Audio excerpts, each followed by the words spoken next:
Y nada, para terminar sobre las reflexiones sobre Muy Interesante, ¿no? Evidentemente es una de las revistas históricas, yo recuerdo de pequeño leerla. Y esto que hablamos a veces de los clickbaits, yo creo que siempre ha existido, aunque quizás ahora somos más conscientes de ello. Es probable, Por- sí, sí, estoy de acuerdo. Porque yo recuerdo, y voy a decir una cosa un poco mala y muy interesante, pero bueno, también he leído muchas cosas buenas, ¿vale? O sea, yo creo que esto es como todo, hay una de cal y una de arena, siempre en todo, ¿no?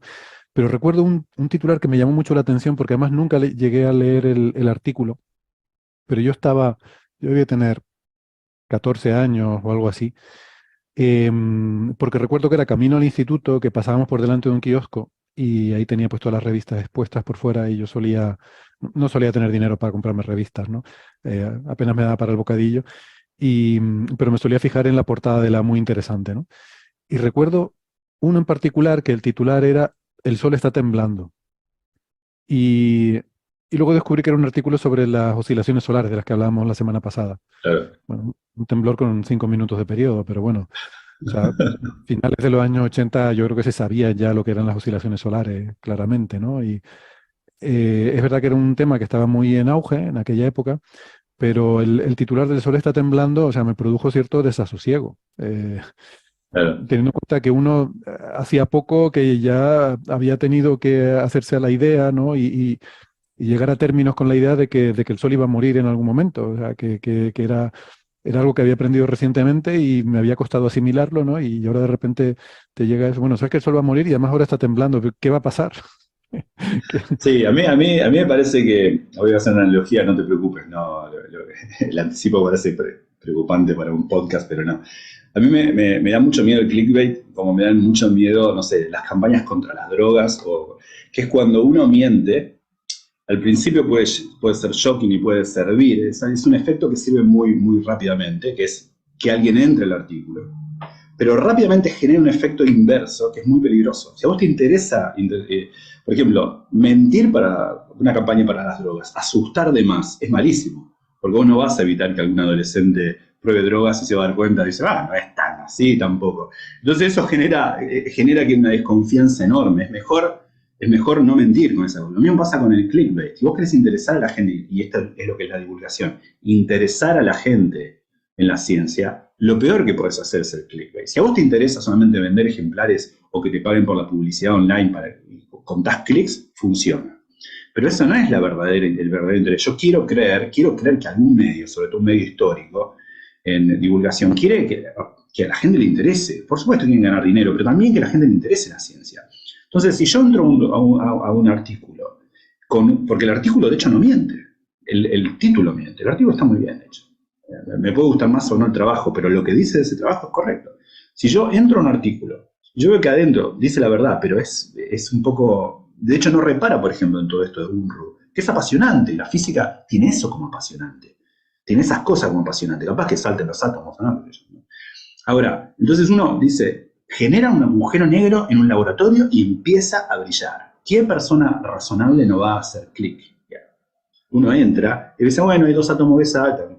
Y el tipo dice, no, pero la ciencia es una porquería, la culpa de la dioxina. A mí me ha pasado, ojo, ¿eh? A veces los artículos, por ejemplo, había un artículo de Maldacena y Milekin, muy lindo, hace un año y medio, donde habían mostrado que si hubiese cierto tipo de materia oscura, se podría generar un agujero de gusano de tal tipo. Era interesante desde el punto de vista académico, ¿por qué? Porque la existencia de agujeros de gusano necesita la violación de condiciones de energía, entonces buscar un escenario, aunque sea hipotético, pero con ciertas reglas que satisfagan las condiciones de energía y formar un wormhole era académicamente interesante. ¿Qué ocurre? Las noticias toman eso y dicen un agujero negro humanamente atravesable,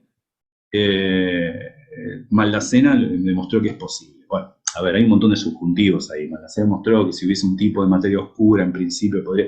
Pero claro, a mí me llamaban para algunos programas de radio, me acuerdo Úrsula Vargas o Rubinja, no sé, algunos en Argentina, y me hacían preguntas. ¿Es cierto que construyeron un agujero de gusano para ir al centro galáctico? Bueno, no es cierto eso. Pero claro, entiendo el que después dice, es más, algunos oyentes después del programa dicen, pero todo esto son los sanateros. No es que sean unos sanateros, pero un poco tienen razón. O sea, uno bien te presentan ese título y luego uno le dice, no, lo que pasa, lo que quiere decir el artículo es que si hubiese un tipo de materia oscura, empieza con los subjuntivos, bueno, pero esa materia no existe. Entonces, bueno, entonces no pongas ese título. No pongas un agujero de gusano humanamente atravesable. No pongas ese título. ¿Qué hace? Yo creo que genera lo contrario, rechazo. Genera rechazo. Es como si me haces entrar, leer esto y no es esto. Entonces yo creo que si uno está honestamente interesado en la divulgación, puedo jugar un poco con la licencia poética en los títulos. No está mal eso. Yo lo hago, me parece que está bien. A veces esa hiperbolización mínima. Pero con cierto límite. Y el límite me parece que es cuando no se te vuelva en contra. Cuando no sea el momento en el cual vos contás lo que ocurre y genera rechazo por ser tan distante a lo que prometiste.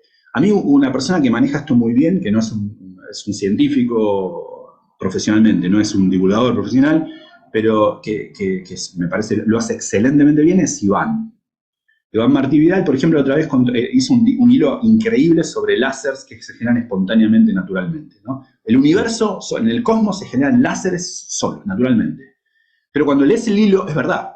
O sea, explica cómo, explica por qué. Digo, ese es un buen ejemplo donde él maneja el título, como diciendo, no me acuerdo cómo es el título exactamente, pero así como láseres naturales en el cosmos, que claro, llama la atención, porque si uno se pone a hablar de la emisión estimulada y poblaciones inversas en un título, a nadie le interesa. Pero cuando uno lee el artículo, el hilo, perdón, es correcto lo que cuenta y es eso, es lo que promete.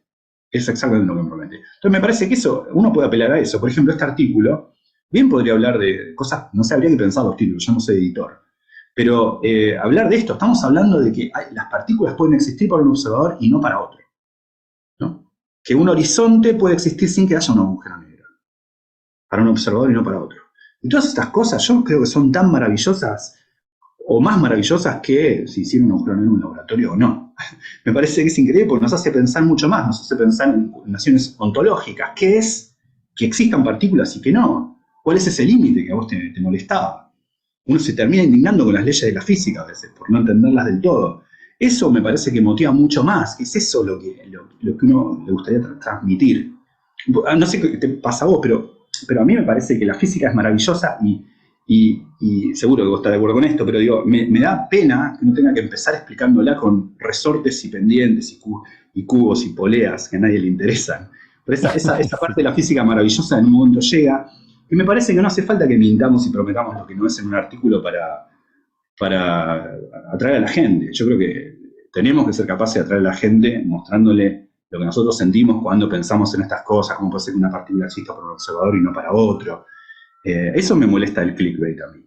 Es como que me hace, sobre todo me defrauda en medios de divulgación. Si yo lo veo en un diario, en un periódico, no me molesta tanto porque entiendo las reglas del juego. El editor a veces ni siquiera le interesa hacer ciencia, ni siquiera los editores que se dedican a la parte de ciencia.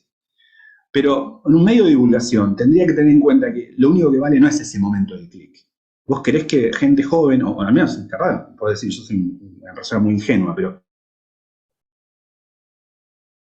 me gustaría que un chico que tiene la edad que yo tenía cuando leía esa revista, sienta lo mismo que yo sentía cuando leía esa revista. Es decir, que uno va al artículo y siente como, estoy en un terreno que no entiendo, pero me parece apasionante. No, que uno entra y se siente engañado. Digamos, ¿no?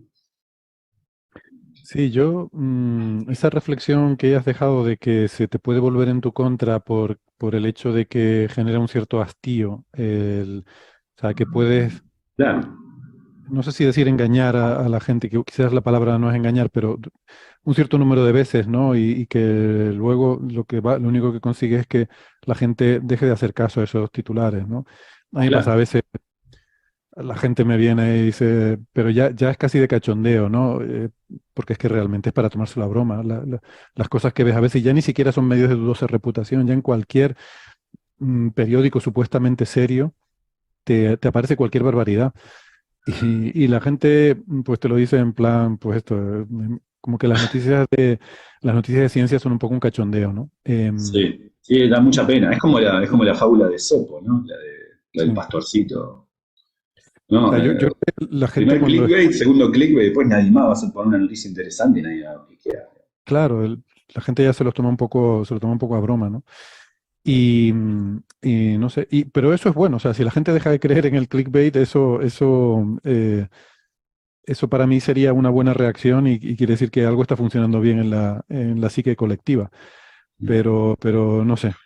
Igual quería abonar a lo que decías vos de que clickbait siempre existió. Mira, el 29 de mayo de 1919 se observó el eclipse por Eddington y otra gente, Davison y otra gente, porque lo hicieron en África y en Brasil en paralelo, que le dio la reputación mundial a Einstein, ¿no? Que hasta ese momento era conocido en los círculos académicos, pero no por el vulgo, digamos.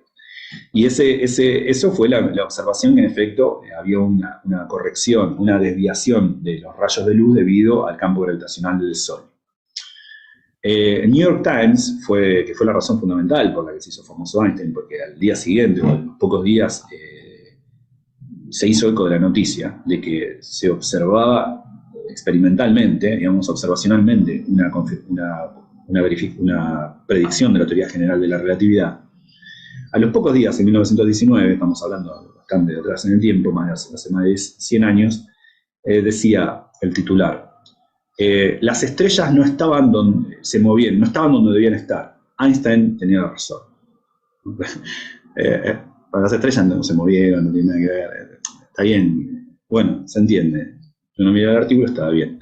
Pero digo, el New York Times en 1919, hablando de ciencia y hablando de relatividad general, ya hacía estas cosas. ¿Sí? No vamos a juzgar Sí. a...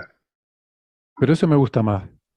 Las Es un estrellas se poco más movieron, no poético. sé. Las estrellas se Quizá, movieron y Einstein tenía razón. Transmite una idea que no es equivocada.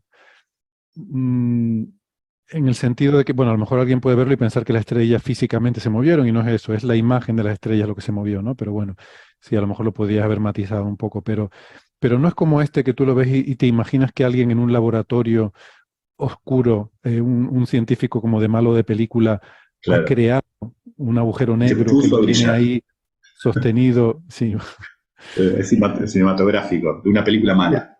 Porque además, sí, además se juega con esta connotación que tiene el agujero negro en el imaginario colectivo como algo peligroso, eh, iba a decir Sí. tenebroso, pero bueno, eso quizás sí que es adecuado. Efectivamente, los agujeros negros son muy tenebrosos por definición casi, pero que tiene, bueno, no lo sé, que apela un poco a esa sensación de amenaza, de algo ominoso que nos Sí. puede, que nos puede hacer daño, ¿no? Sí, me hiciste acordar otro ejemplo que mencionamos en Coffee Break. Nosotros mencionamos la noticia correcta, pero después vi cómo salió replicada por otros medios. Era así. Era la primera observación de un agujero negro supermasivo que por espectroscopía se veía que se movía un poco. Por espectroscopía, obviamente, de la única forma, porque es un agujero negro supermasivo, una galaxia distante. Entonces, lo que se veía había un cambio en la emisión, no del agujero negro que no emite, pero sí del halo incandescente que lo envuelve, que siempre es muy luminoso. Y entonces se veía un oscilar de él, y para que un agujero negro supermasivo oscile, es decir, que al orbitar en torno a otra cosa se mueva un poco, y la otra cosa tiene que ser enorme también. Y de hecho se puede inferir esa masa. Entonces era la primera observación de lo que parecía ser un agujero negro, una galaxia con dos agujeros negros supermasivos en el centro, donde uno era mucho más grande que el otro, pero no tanto más grande que el otro, entonces se podía mover uno respecto al otro, y ese vaivén uno lo veía en la emisión del centro galáctico. Entonces era la primera vez, era interesante, o sea, ¿por qué? Porque creemos que los agujeros negros van creciendo, capturando otra materia, en particular otros agujeros negros supermasivos, y que los agujeros negros supermasivos entran a la galaxia y hacen una deriva friccional hasta el centro. Era interesante, pero las noticias decían, un agujero negro supermasivo de una galaxia distante se mueve y viene hacia nosotros. Y Ese viene hacia viene hacia nosotros. nosotros, yo miré en el artículo a ver si había algo que uno podía tomar como, no, justo tomaron el ciclo en el cual venía, entonces, no, ni siquiera, o sea, digo, y viene hacia, ese agregado y viene hacia nosotros, o sea, no tenía ningún sentido el viene hacia nosotros, por otro lado, si viniese hacia nosotros, ¿qué me importa si está a 150 millones de años luz de acá? Pero, digo, claro, a mí lo que me mata es esto, ¿es necesario? Entiendo el clickbait, pero es necesario. El otro día hablaba con una amiga de esto. Pero esto, perdona, tiene que ver con lo que yo estaba intentando explicar, creo que sin acabar de transmitirlo, en el sentido de que tiene más impacto algo que suena amenazador. Entonces, de ahí Sí, lo de viene hacia nosotros le añade el toque amenazador. El agujero negro en el laboratorio tiene un toque amenazador, porque a lo mejor sí, habrán hecho uno pequeñito, pero a lo mejor mañana hacen uno más grande claro, y claro. unos terroristas malvados algún día harán uno súper grande. Esto es como lo de los colisionadores de partículas que van a generar agujeros negros que se pueden tragar la Tierra, este tipo de cosas, Claro. ¿no? Vende más la sensación de amenaza y el presentar algo como que nos No, puede... estoy de acuerdo. Ese es el truco. A mí lo que me da pena es que en nuestro afán de educar en general, tanto como docentes en la universidad, en colegios, en la divulgación, charlas entre nosotros, nos educamos todo el tiempo entre todos. Me parece penoso que no podamos transmitir que hay cosas maravillosas sin recurrir a ese temor, sin recurrir a lo cinematográfico, ¿no? Es como justamente la anécdota que decía, hablaba con alguien el otro día de esto, ¿no? En un mundo en el que existan rinocerontes, ¿por qué pensar en unicornios? El rinoceronte es en sí maravilloso, un animal alucinante. Estamos hablando de galaxias en el cual existen dos gigantes agujeros negros de millones de masas solares y que se están moviendo entre sí. Estamos aprendiendo cómo las galaxias se forman, que es decir, cómo se forman los conjuntos de estrellas que son necesarios para que haya la fisión nuclear en las estrellas que hace que tu sangre sea colorada. Estamos hablando de todo eso y vos estás pensando en si si me enferma. Nuestra imposibilidad, evidentemente nosotros también fracasamos en poder transmitir a veces, más que esta gente que usa los clickbait, lo maravilloso que hay en todo esto sin necesidad de mentir.